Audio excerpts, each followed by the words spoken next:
On May 25th, 2026, Ferrari made an announcement that would change everything. It wasn't about a new V12 engine that would break speed records.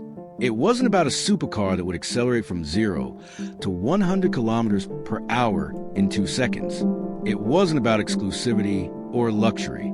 It was about this, a car called Luce, a completely electric car. In this video, you're going to understand why Ferrari's boldest decision was also the most dangerous. We have a problem.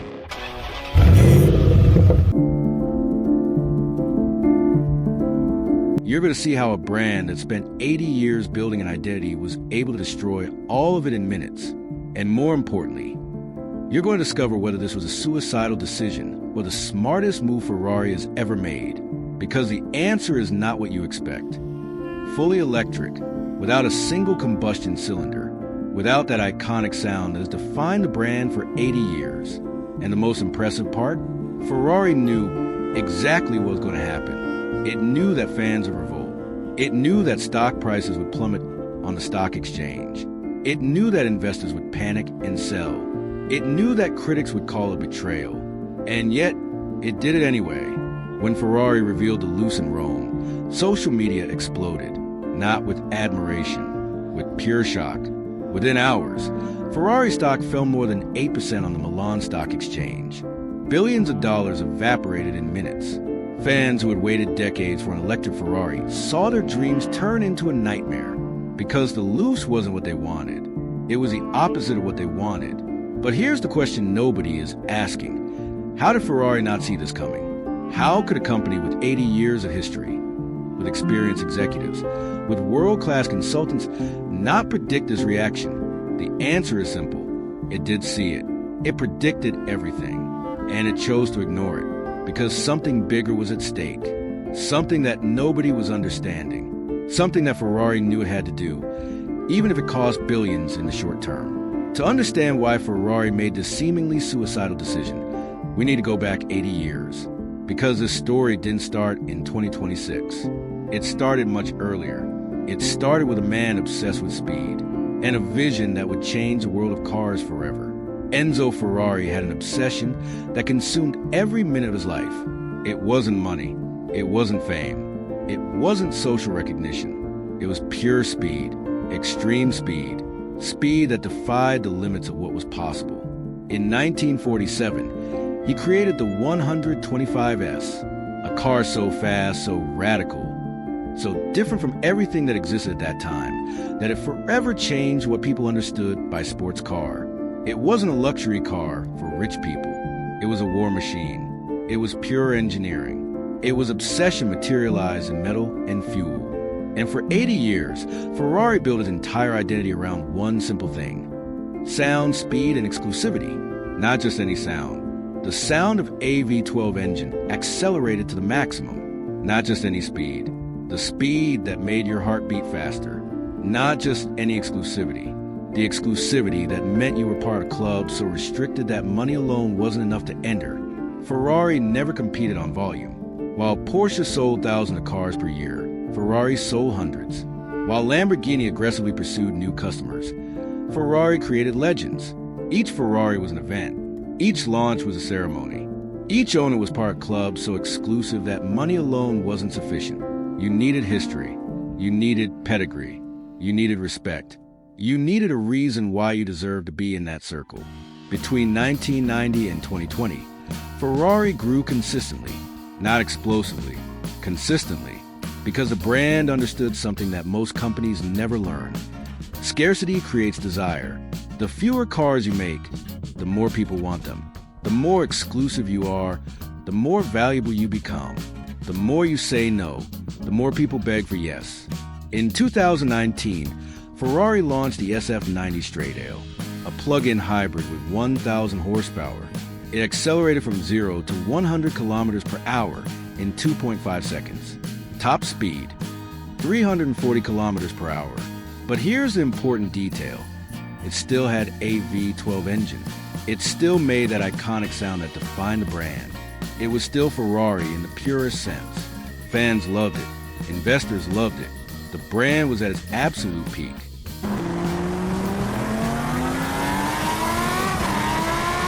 Everything seemed perfect. Everything seemed like it would continue that way forever. But in 2024, something changed. The European Union approved regulations that practically banned combustion engines starting in 2035. Suddenly, Ferrari had a problem, and that problem was existential. Because if you couldn't make cars with combustion engines anymore in 2035, what did you do with your entire identity built around the sound of a V12 engine? The European Union regulation wasn't the real enemy. It was just a trigger. The real enemy was deeper. It was market change. While Ferrari slept in its 80 years of glory, the world changed. It changed radically. It changed in ways nobody expected. Porsche launched the Taycan, an electric car with 750 horsepower that did 0 to 100 kilometers per hour in 2.8 seconds, faster than many Ferraris. Lamborghini announced it would make an electric car too. Even McLaren entered this race. Suddenly, Ferrari was no longer the only option for those who wanted extreme speed. Suddenly, there were competitors. Suddenly, there were alternatives. Suddenly, other brands were offering performance that rivaled Ferrari, and worse. Young customers, those who would be 60 years old in 2050, no longer wanted combustion engines. They wanted technology. They wanted sustainability. They wanted a future. They wanted a car that didn't pollute the planet. They wanted a car that represented the future, not the past. And Ferrari was offering the past. Internally, Ferrari faced a silent war. On one side were the purists, those who said that a Ferrari without the sound of an engine wasn't Ferrari. Those who said that the brand's identity was inseparable from fuel. Those who said that selling an electric car was betraying everything Enzo Ferrari had built. On the other side were the executives, those who said that if they didn't make an electric car, they would die. Those who said that the market was changing and Ferrari needed to change with it. Those who said that being stuck in the past was suicide. And in the middle were the investors, demanding growth, demanding innovation, demanding relevance, demanding that Ferrari not fall behind. The pressure was immense. It was almost unbearable, because Ferrari had a problem that no other luxury brand had. Its identity was fundamentally incompatible with the future. In 2023, Ferrari hired Johnny Ive. Yes, that Johnny Ive, the guy who designed the iPhone, the guy who transformed Apple into a worldwide design icon, the guy who understood that design wasn't just how something looked, but how it worked. The message was clear. Ferrari was going to completely reinvent itself. It wasn't going to make a traditional electric car. It wasn't going to make a car that looked like a Ferrari with a battery. It was going to make something radically different, something nobody expected, something that would challenge everything people knew about what a Ferrari was. But here's the secret that Ferrari doesn't want you to know. They knew this would alienate fans. They knew that stock prices would fall. They knew that the brand would suffer in the short term. And they did it anyway, because there was a bigger bet at stake. A bet that could save the brand or destroy it forever. Ferrari was betting everything on one thing. The future is more important than the past. If they didn't make an electric car now, by 2035 it would be too late. They would be dead. They would be obsolete. They would be out of the market. But if they did it and got it right, they could be the most desired luxury electric brand in the world. It was all or nothing. There was no middle ground. There was no plan B. The Luce wasn't a traditional Ferrari. It had 5 seats. It had 1,050 horsepower. It accelerated from 0 to 100 kilometers per hour in 2.5 seconds. Top speed, 310 kilometers per hour. Technically, it was an extraordinary car. It was fast. It was powerful. It was impressive in pure numbers. But visually it was a betrayal. Johnny Ive's design was futuristic. It was radical. It was different, but it wasn't Ferrari. It didn't have those aggressive lines that you recognize from a distance. It didn't have that visual DNA that screamed Ferrari even with your eyes closed. It didn't have that aggressiveness that defined the brand. It was like Apple had designed a car, and that's exactly what it was. It was an iPad with wheels. It was pure technology. It was pure future. But it wasn't Ferrari. On social media, it started immediately, straight to the scrapyard. Ferrari destroyed a legend. This isn't Ferrari, it's an iPad with wheels. What a disappointment. What a betrayal. How dare they? The comments were brutal. They were furious. They were desperate. Because fans felt that something sacred had been violated. Something that was untouchable had been touched. Something that was perfect had been broken. Ferrari stock fell 8% on the first day. Billions of dollars evaporated. Investors who had bet on the brand for decades began selling in panic. And it wasn't just the stock market that was falling. It was confidence. It was faith. It was a belief that Ferrari was untouchable. Because if Ferrari could make a decision so radical, so contrary to its identity, what else could it do? What was the limit? What promise was Ferrari breaking? Even the Italian government got involved in the fight. Italian politicians publicly criticized the decision. One of them said, "We risk destroying a legend." Ferrari wasn't just a company. It was a national symbol. It was part of Italian identity. It was what the world associated with Italy. And Italy was seeing its symbol disappear. It was seeing its legend be destroyed. It was seeing its future be questioned. But the question nobody was asking was, what now? What is Ferrari going to do? Because the decision had already been made. The car had already been revealed. There was no going back. There was no way to undo what had been done. Ferrari had jumped off the cliff. And now it had to figure out if it had wings or if it was going to fall. Here's the secret that Ferrari doesn't want you to know. They expected this reaction. They didn't expect it to be so intense. They didn't expect it to be so fast. They didn't expect it to be so brutal. But they expected there to be resistance.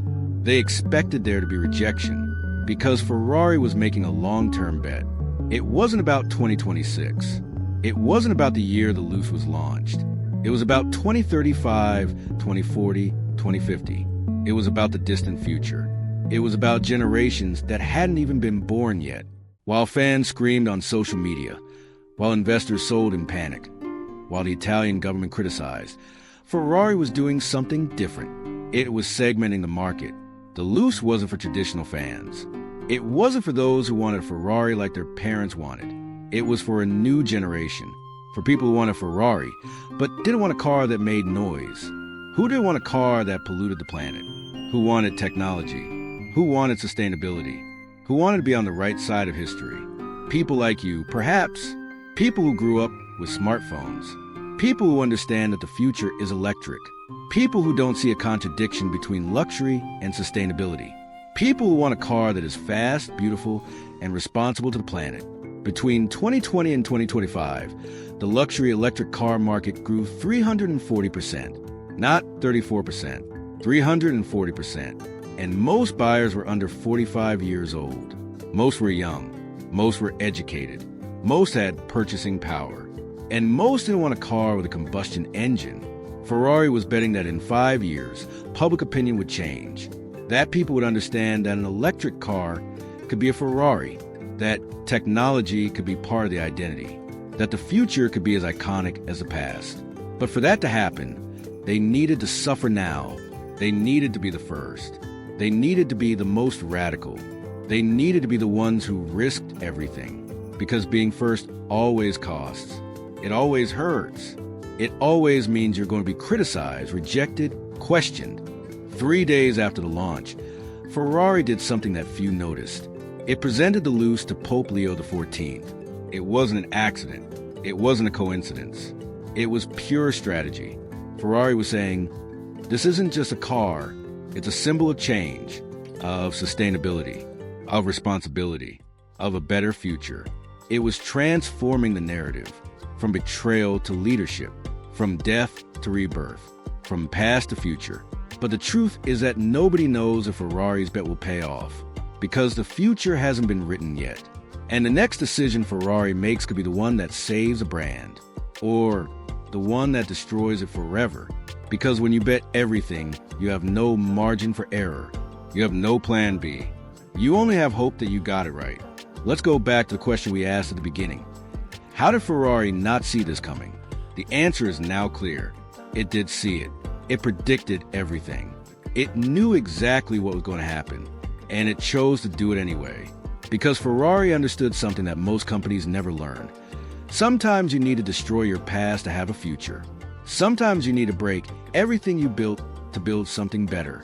Sometimes you need to be willing to die to be able to be reborn. This isn't new. Apple did this when it killed the iPod to create the iPhone. Apple had a product that was practically perfect.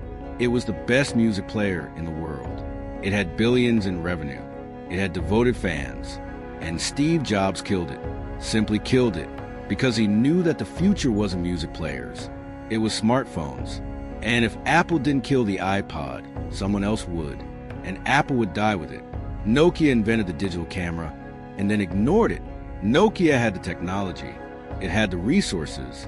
It had the knowledge. But it didn't have the courage. It didn't have the willingness to destroy its phone business, to build something new. And Nokia died. It died because it wasn't brave enough. It died because it protected the past instead of building the future. Kodak invented digital photography.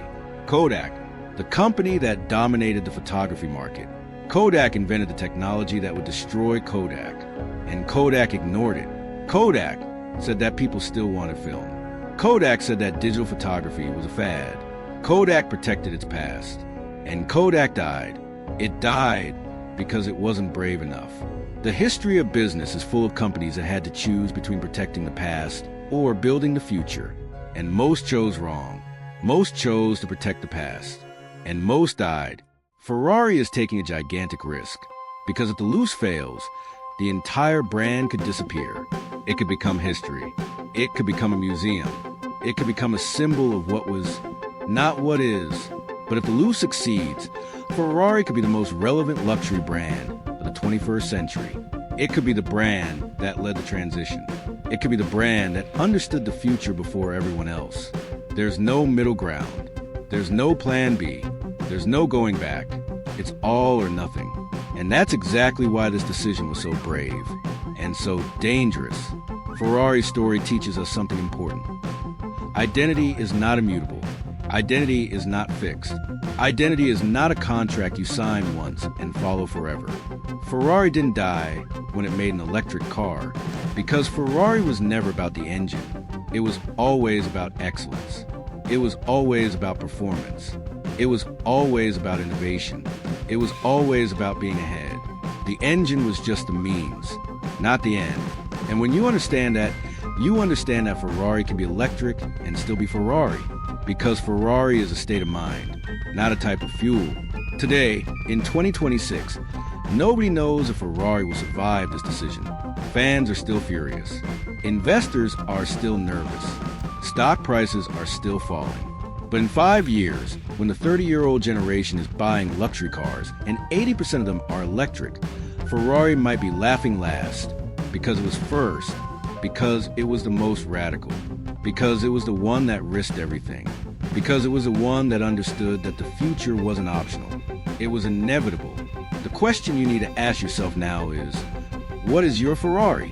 What is the decision you're putting off because you're afraid of destroying your past?